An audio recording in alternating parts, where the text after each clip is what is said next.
अस्सलामु अलैकुम रहमतुल्लाह। अल्हम्दुलिल्लाहि रब्बिल आलमीन वस्सलातु वस्सलाम अला रसूलिहिल करीम। आज मेरा मोकामा की एक मस्जिद में नमाज़ के लिए जाना हुआ, ज़ोहर की नमाज़ के लिए, और मैं वहाँ उस मस्जिद में चंद नौजवानों को एक बुज़ुर्ग की सरपरस्ती में तालीम करते हुए देखकर डर सा गया। बिल्कुल मेरे दिल पे एक अजीब सी डर की कैफियत छा गई चंद नौजवानों को तालीम करते हुए देखकर। इसके पीछे वजह क्या है, मैं उसको एक्सप्लेन करता हूँ। इसके पीछे वजह ये है कि देखिए, नौजवानों की अगर मिसाल के तौर पे 100% की तादाद है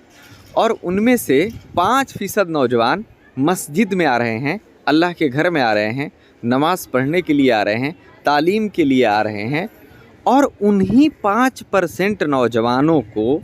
अगर गुमराह कर दिया जाए, अगर उनको सही अक़ीदे से हटाकर एक गुमराही के रास्ते पर लाकर खड़ा कर दिया जाए, अगर इन्हीं 5% नौजवानों को किताबुल्लाह और नबी करीम सल्लल्लाहु अलैहि वसल्लम की सुन्नत से हटाकर अगर दीगर दूसरे तीसरे किताब के तरफ तालीम करने के लिए इनको माइल कर दिया जाए, इनकी आदतों को लगा दिया जाए किसी दीगर किताब की तालीम करते हुए, और इनका अक़ीदा किताब और सुन्नत से हट जाए, ये मनहज सलफ़ से हट के अगर किसी दीगर अक़ीदे को अख्तियार कर ले, तो सोचें कि ये 5% जो नौजवान मस्जिद आ रहे हैं, यहीं बेचारे नौजवान अगर गुमराह हो गए, तो 95% नौजवान जो मस्जिद ही नहीं आ रहे हैं, उनका क्या। देखिए, अल्लाह तबारक व तआला सूरतुल माइदा में फरमाता है, या अय्युहर रसूल बल्लिग मा उन्ज़िला इलैका मिर रब्बिक। ए रसूल सल्लल्लाहु अलैहि वसल्लम, जो आपके तरफ नाजिल की जा रही है, जो वही आपके तरफ उतारी जा रही है, मतलब कुरान हकीम, आप इसकी तबलीग करें। आप अगर किसी चीज़ की तबलीग करेंगे तो वो है कुरान हकीम।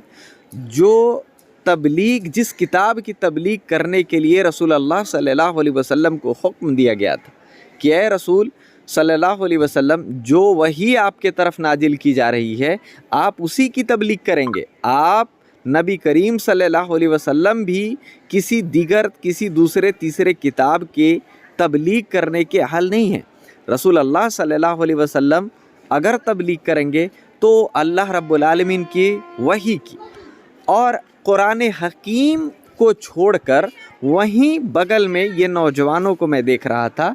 कि वहीं बगल में कुरान हकीम है, उसको छोड़कर ये तमाम नौजवान फ़जाइल अमाल की तबलीग कर रहे हैं, उसे पढ़ रहे हैं, उसकी तालीम कर रहे हैं, और वहाँ एक बुज़ुर्ग अपने सरपरस्ती में निगरां बन के बैठे हुए हैं। एक बुज़ुर्ग बैठे हुए हैं निगरां बन के, वहाँ पे 10 नौजवान फ़जाइल अमाल की तालीम कर रहे हैं, और कुरान हकीम से वो महरूम कर दिए गए। रसूल अल्लाह सल्लल्लाहु अलैहि वसल्लम की सुन्नतों से, रसूल अल्लाह सल्लल्लाहु अलैहि वसल्लम की अहादीस मुबारका से वो महरूम कर दिए गए। अब अगर कोई दीगर शख्स ये कहता है कि भाई साहब, फ़जाइल अमाल में भी तो अहादीसें हैं, जी हाँ हैं, इस बात से मुझे ज़र्रा बराबर इनकार नहीं है, उसमें भी हदीसें हैं, लेकिन कहीं ज़्यादा उसमें ज़ईफ़, मौजू, मनगढ़ंत हदीसें हैं। उसके साथ साथ उस किताब के अंदर कम से कम 100 से ज़्यादा झूठ गढ़ी हुई किस्से कहानियाँ हैं, जो बुज़ुर्गों के तरफ मंसूब की गई हैं, या बुज़ुर्गों से सुनकर लिखी गई हैं, या जैसे भी उस किताब में लिखी गई हैं, लेकिन उसमें कहीं ज़्यादा ज़ईफ़, मौजू, मनगढ़ंत अहादीस मुबारका के साथ साथ किस्से और कहानियाँ मौजूद हैं।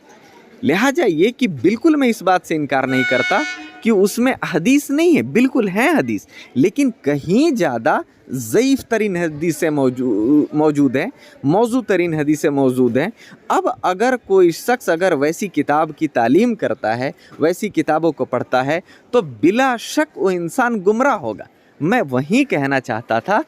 कि नौजवानों की अक्सरियत आज जो मस्जिद जा रही है, ख़ास तौर पे जो देवबंदी हजरात के मसाजिद के अंदर जा रही है, उनको ये हजरात उनको उठाकर और बैठा दे रहे हैं फ़जाइल अमाल की तालीम में, जबकि अल्लाह रब्बुल आलमीन हमें जिस किताब की तालीम का हुक्म देता है वो है कुरान हकीम। हम कुरान हकीम को छोड़ के, नबी करीम सल्लल्लाहु अलैहि वसल्लम के फरामीन को छोड़ के और दीगर किसी किताब के तालीम करने के लिए पैदा नहीं किए गए। ये एक ऐसी बात है जिसे देखकर मुझे مجھے بالکل ڈر سا لگا کہ اللہ اکبر، یہ ہمارے نوجوانوں کے ساتھ، ان کی معصومیت کے ساتھ کیا کی جا رہی ہے۔ اللہ تبارک و تعالی ہمیں بچائے اور ہمارے نوجوانوں کو کتاب و سنت پر لائے، کتاب و سنت کے تعلیم کی طرف لائے۔